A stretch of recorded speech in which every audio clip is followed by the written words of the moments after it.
Hi, I'm Andy from Soundcraft and welcome to another in the series of videos about the VI console software features. In this video we're going to look at a feature we call DOGS. That's Direct Output Gain Stabilization, to give it its full title. So what exactly is DOGS? Well, its purpose is to allow the mic preamp gain to be trimmed during a show without causing obvious changes to the level fed out of the channel, either via the direct output or to the mix buses in the console, depending on which global mode for DOGS you've selected. So how does DOG works is very simple. As you turn up the mic gain, DOGS turns down the direct out level, or the digital trim, depending on which mode you've selected, by the same amount.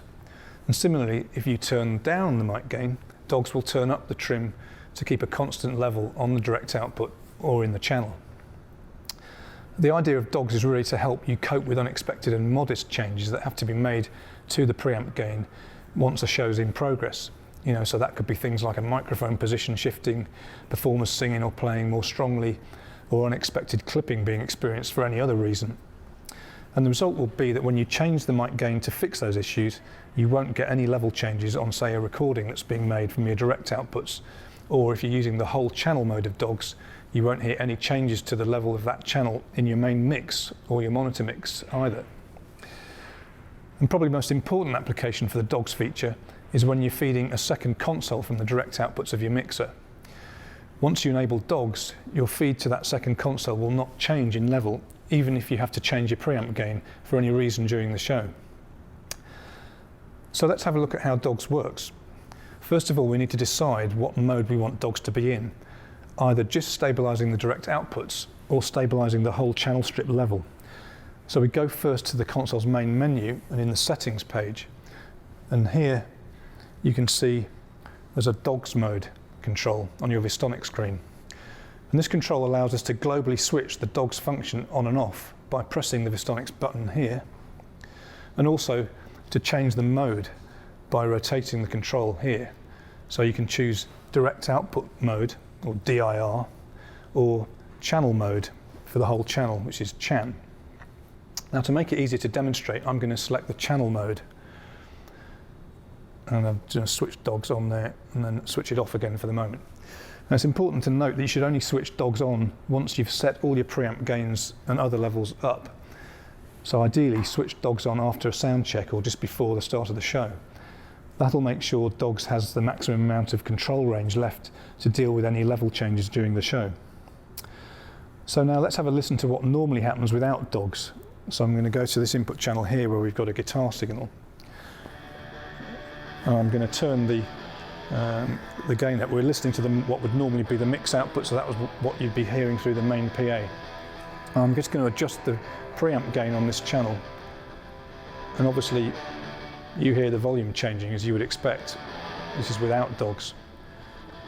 And the same thing's going to be happening on my direct output, so my monitor desk that I'm feeding, say from a Dante connection, from my direct outs or my multi-track recording, is going to be getting those level changes.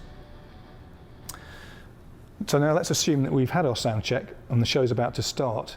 So let's switch DOGS on.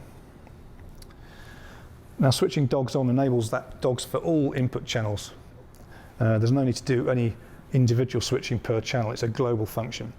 So now let's see what happens if we suddenly need to adjust the mic gain of that guitar channel during the show. So I'm turning the mic gain up and down, and this time no change in level. Okay, so that's DOGS working in the whole channel mode, where it stabilizes the main level coming from the input channel. Now, if we had it in direct output mode, then only the direct output would be stabilized. So the gain change would still be heard on the main mix buses, as you would normally expect, but not on your recording feed or your second console feed. And which mode of those two modes you use is really just down to personal preference. Just a point about the interaction between snapshot automation and DOGS.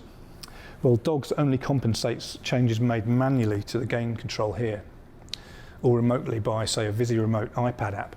It won't try and compensate for any changes that are made from snapshot recall, which after all is what you'd expect, because if you recall a snapshot with a new gain setting in it, that generally means you want to change the gain setting. You don't want DOGS to compensate for that change. If you've had to make a correction to a gain setting during a show where you're using snapshots intensively, then you generally need to isolate that gain control from the snapshot automation to prevent that change you made from being lost when you recall the next snapshot. So that's the dogs feature. For more detailed information about it, have a look at the version 6.4 software user guide, which you can download from the soundcraft.com website. Thanks for watching, and look out for more videos in the series.